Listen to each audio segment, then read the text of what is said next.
Study IQ IAS, आपका selection हमारा mission. दोस्तों, सिविल सर्विसेज एग्जामिनेशन आपके स्कूल कॉलेज के एग्जामिनेशन से कैसे डिफरेंट है? क्योंकि यहाँ पे है सिलेबस वास्ट, और क्योंकि आपका सिलेबस वास्ट है तो आपको एक स्ट्रैटेजी के अंदर पढ़नी होती है। ना सिर्फ सिलेबस को पढ़ना है, सिस्टम को समझना है। और इसी पे बात करने के लिए आज मेरे साथ जुड़े हैं स्टडी IQ के one of the top most faculties Shashank Tyagi sir, जहाँ पे हम और शशांक त्यागी सर दोनों मिलके फिगर आउट करने की कोशिश करेंगे कि एक फ्रेशर के लिए क्या स्ट्रैटेजी होनी चाहिए जब वो अपनी पढ़ाई की शुरुआत करते हैं। Let me bring in sir. Sir, आप क्या रिकमेंड करते हैं? सर, मुझे लगता है कि सबसे बड़ा चैलेंज तो ट्रस्ट है। One word which can make the difference is trust.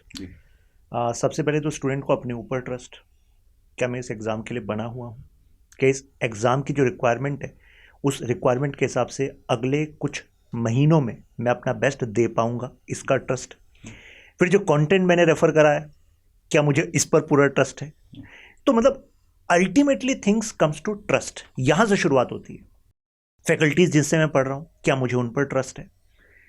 तो trust is the one thing which need to be sorted in the initial stage. पहले ये सॉर्ट होना चाहिए।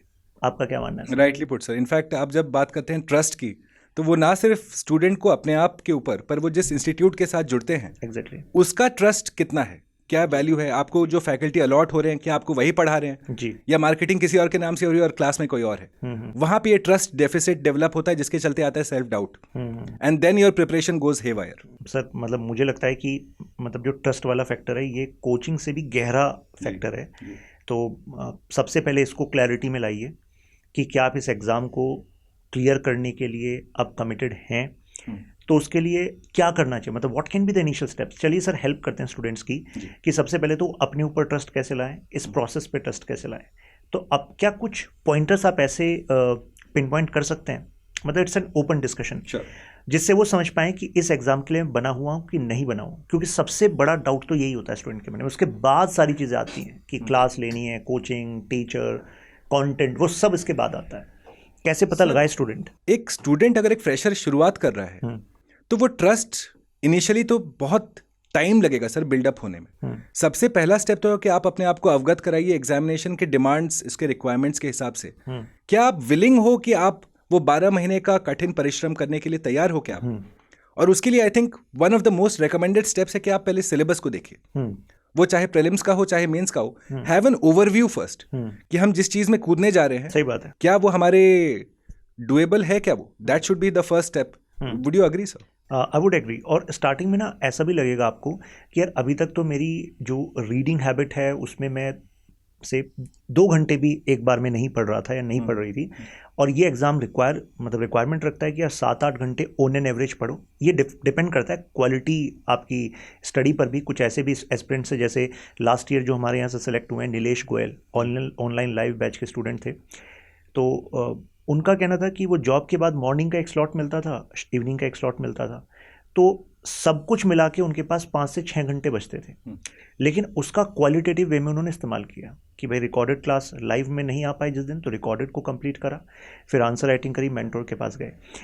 लेकिन पॉइंट ये है कि नीलेश की भी स्टोरी एक जगह ऐसी, मतलब ऐसे पॉइंट से शुरू होती है जब सेल्फ डाउट होता है कि क्या मैं कर पाऊंगा कि नहीं कर पाऊंगा। तो जो सर ने बताया, सिलेबस को देखो, टाइम अवेलेबल को देखो, अपने रिसोर्सेज को भी देखो। ये भी एक प्रैक्टिकल पार्ट है, क्योंकि लाइफ, फैमिली, हर किसी को शायद वो मौका नहीं दे रही। इतने सारे चैलेंजेस में बच्चा घिरा हुआ है, तो उसको लग रहा है कि मैं इन चीज़ों को संभालूंगा।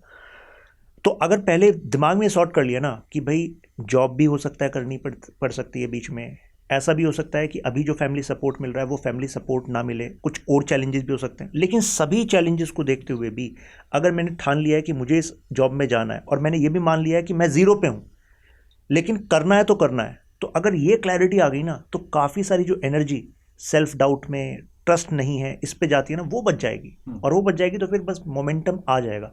तो पहले तो उसको सॉर्ट कर लो। और सर्विस में जाना क्यों है, जो कहते हैं ना वाई मस्ट बी क्लियर। अगर वाई क्लियर हो गया ना, तो हाउ आने लगेगा कि कैसे किया जाए, वो पता लगने लगेगा।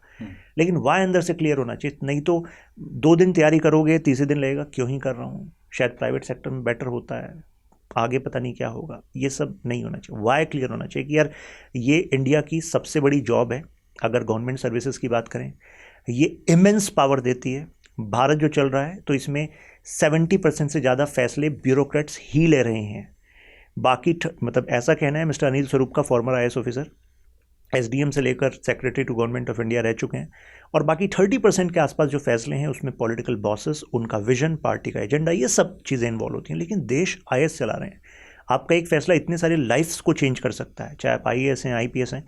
तो अगर ऐसी जगह जाना है तो भाई उसके लिए मेहनत तो करनी पड़ेगी। मतलब अल्टीमेटली आपकी लाइफ आपके साथ वाले जो लोग हैं, चाहे कलीग्स हैं, चाहे स्टूडेंट्स हैं, उनसे अलग होगी। इसको एक्सेप्ट कर लो। फिर क्रिप मत करना कि बताओ यार वो तो घूमने जा रहे हैं और इतना टाइम इसमें जा रहे हैं, उनकी लाइफ तो ऐसी चल रही है, हम यहाँ पर पढ़ रहे हैं। भाई पढ़ना पड़ेगा तभी आगे बढ़ोगे। तो ऐसी क्लैरिटी ले आओ कि टफ से टफ सिचुएशन में भी मुझे पता है कि मैं अपने आप को 1 साल दूंगा और इतना मेहनत करूंगा जितना आज तक नहीं करा, और उसके बाद देखेंगे लाइफ कहाँ पहुँचाती है। सर जस्ट टू ऐड, तो आप जो कह रहे हो, आप बहुत पर्टिनेंट पॉइंट रेज करते हो, वो मोटिवेशन की। और काफ़ी दफ़ा ये देखने को मिलता है कि फ्रेशर्स वही है, अपने पीयर ग्रुप को देखते हैं जी कि हमारे पीयर ग्रुप फॉरेन जा रहे हैं, शादी कर रहे हैं, बच्चे हो रहे हैं, वो लोग आगे बढ़ रहे हैं, हम लोग एक रूम में बैठे हुए हैं। तो उस टाइम पे ये एक बात I think we should tell it to the freshers जो हमारे स्टूडेंट्स हैं कि दोस्तों आप वो याद करो वो दिन जब आप पहली दफ़ा नर्सरी के क्लासरूम में घुसे थे, आपको पेरेंट्स वहाँ छोड़ के आए थे। वो जो जर्नी आपने उस दिन शुरू की थी, वो जो लर्निंग का प्रोसेस, स्टडिंग का प्रोसेस आपने चालू किया था, वो उसका अंत होने वाला है। एक बार you clear this examination, obviously उस पर आप वैल्यू एडिशन करोगे, but for the purpose of the examination जो है सर, ये लास्ट के कुछ है। बिल्कुल। तो आई सजेस्ट कि enjoy this process more than anything else.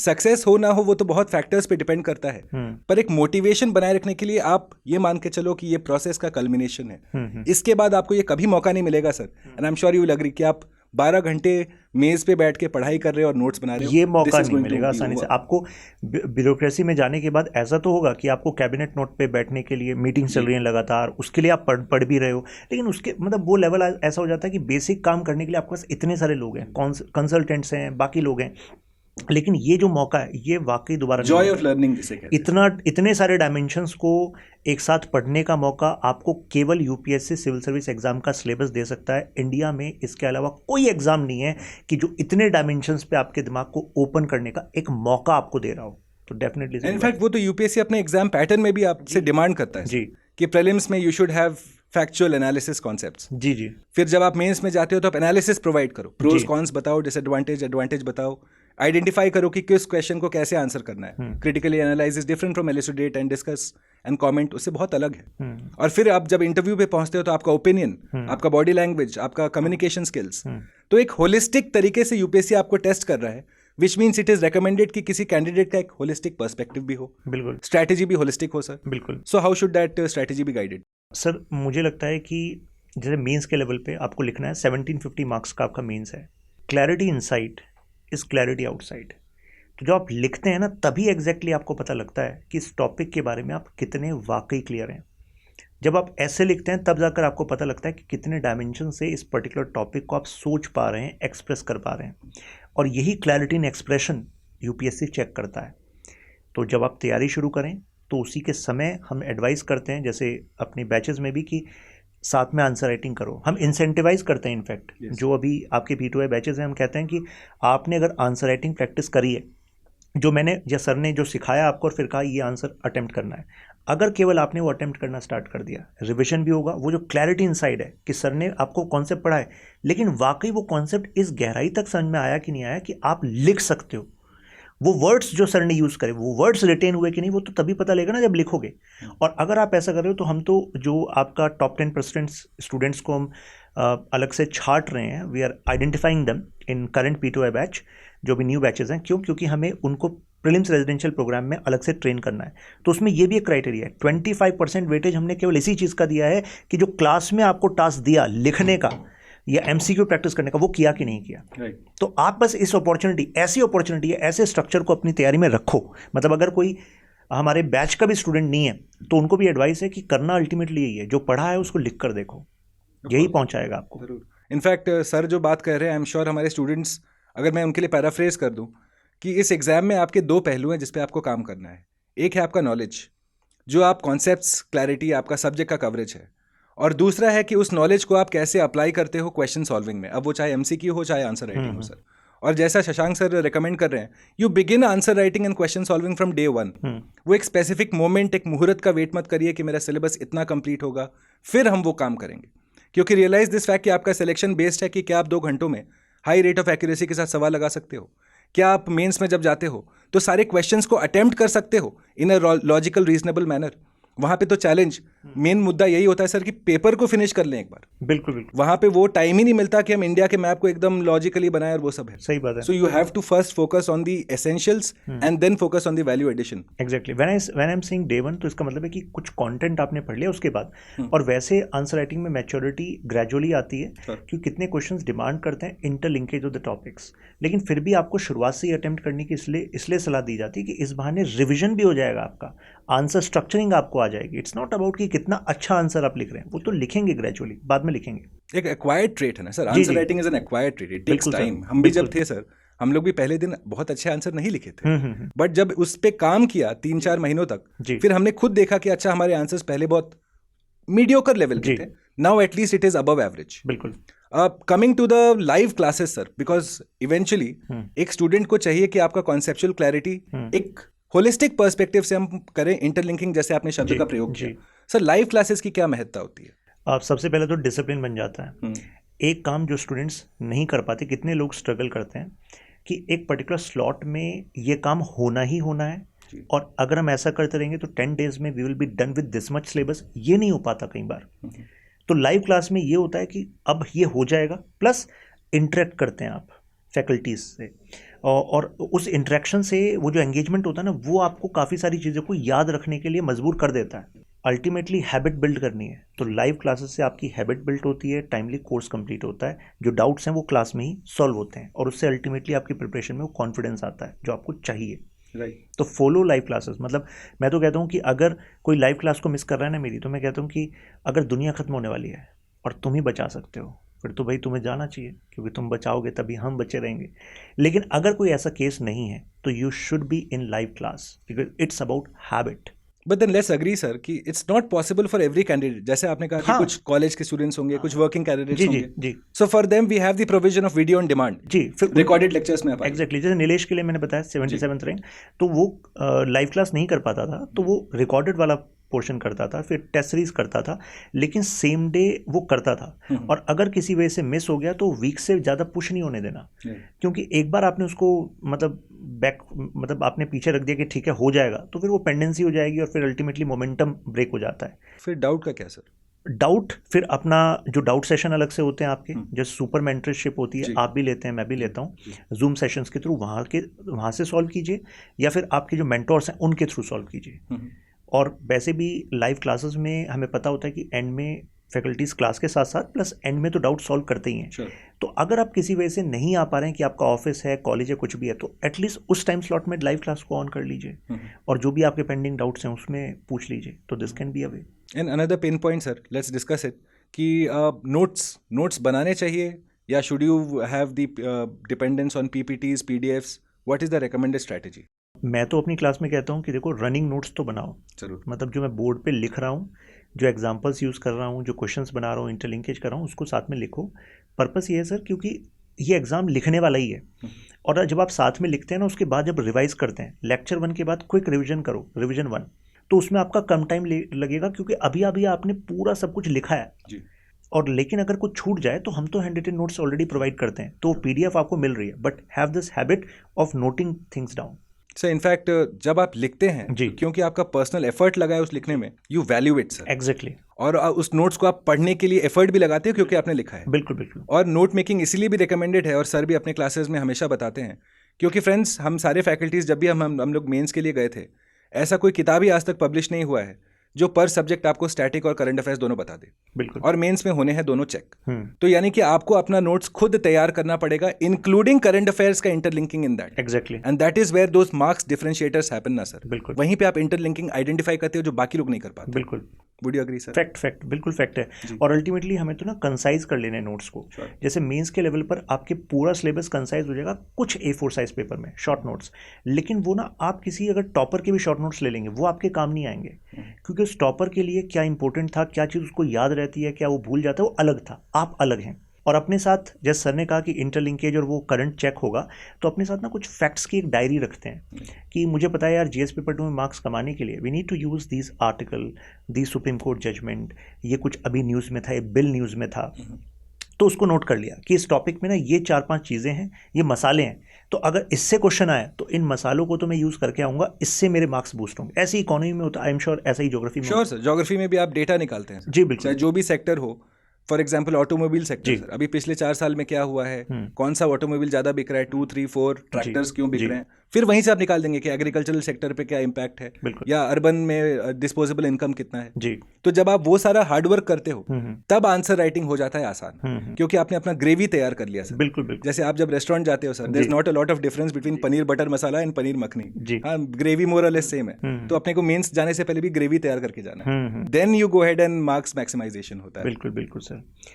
Sir batch के बारे में आप कुछ बताना चाह रहे थे? ज़रूर सर, इनफैक्ट हमारे नए बैचेस, जुलाई बैच शुरू हो रहा है और we have got stages in that. आप प्लैटिनम, डायमंड, गोल्ड बैच के साथ जुड़ सकते हो। I think the maximum value is with diamond batch. Yes yes. And एकमात्र ऐसा बैच है, मुझे बहुत हर्ष है इस बात को अनाउंस करते हुए कि जहां पे आपको ये अपॉर्चुनिटी दी जाती है कि आप जीरो कॉस्ट पे प्रिपेयर करते हो sir. I wish we had this when we were students. Zero cost. बहुत पैसे जलाए हैं सर ये अननेसेसरी कोचिंग में जाके।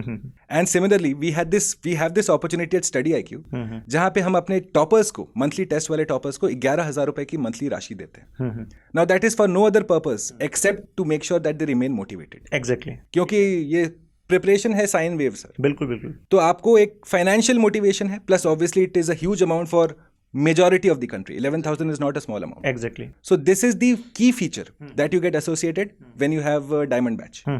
And platinum batch में sir, what is the differentiator?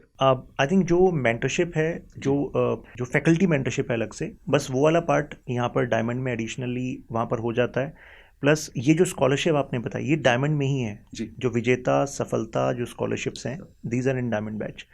और वैसे जो रिकॉर्डेड वर्जन है plus live classes plus notes plus doubt session, उसके लिए गोल्ड वाला जो वर्जन शो किया हुआ है वो भी है।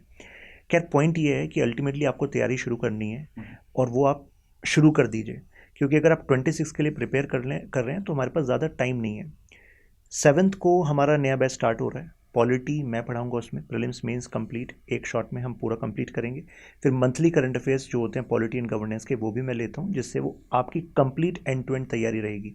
ऐसे सर मिलेंगे आपको एनवायरनमेंट में, ज्योग्राफी में, जो रेस्पेक्टिव फैकल्टीज़ हैं, जो बेस्ट फैकल्टीज़ इंडिया के हैं, वो आपको स्टडी IQ प्लेटफॉर्म पर मिलेंगे आपको गाइड करने के लिए।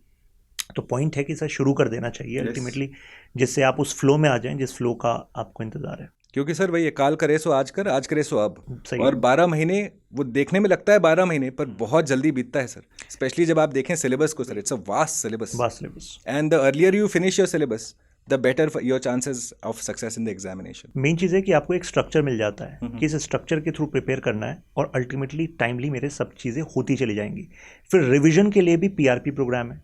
अगर आप केवल टॉप 10% स्टूडेंट बनने के लिए एफर्ट करें अपनी क्लास में, तो आपको प्रीलिम्स रेजिडेंशियल प्रोग्राम मिलता है जो 90 डेज आपको ऑफलाइन दिल्ली जो स्टडी IQ का कैंपस है उसमें आने का मौका मिलेगा। That is completely free. Fooding, lodging, everything is taken के बाय स्टडी IQ। जैसे आप प्रीलिम्स क्लियर करेंगे तो आपकी जो ये फीस है, तभी सर ने कहा था 0, ये फीस भी आपकी वापस हो जाती है। फिर आपका MRP होता है, MRP भी मतलब मीन्स रेजिडेंशियल प्रोग्राम है, ऑफलाइन होगा, कंप्लीट तैयारी मीन्स की, फ्री ऑफ कॉस्ट, रहना खाना एवरीथिंग इज देयर। फिर आपका इंटरव्यू गाइडेंस प्रोग्राम होगा। तो अपने आप में एक एंड टू एंड प्रोग्राम है सभी स्टूडेंट्स के लिए, तो यू शुड स्टार्ट।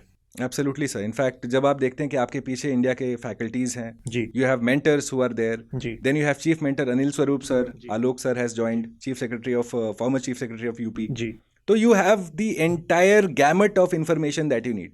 मतलब एज सच आपका जो कैपेसिटी बिल्डिंग है वो नेक्स्ट लेवल का होगा। बिल्कुल बिल्कुल। बस आपसे क्या अपेक्षित है, डिसिप्लिन, डेडिकेशन के साथ जुड़िए, क्लास में फैकल्टीज के साथ डाउट्स पूछिए, मेंटर के साथ जुड़े रहिए and then go ahead and work diligently towards your success. इसी नोट पे सर आप एंड करते हैं सेशन को। फिर मिलते हैं आप सभी से क्लासेस में। ख्याल रखिए अपना। जय हिंद। स्टडी IQ IAS, आपका सिलेक्शन हमारा मिशन।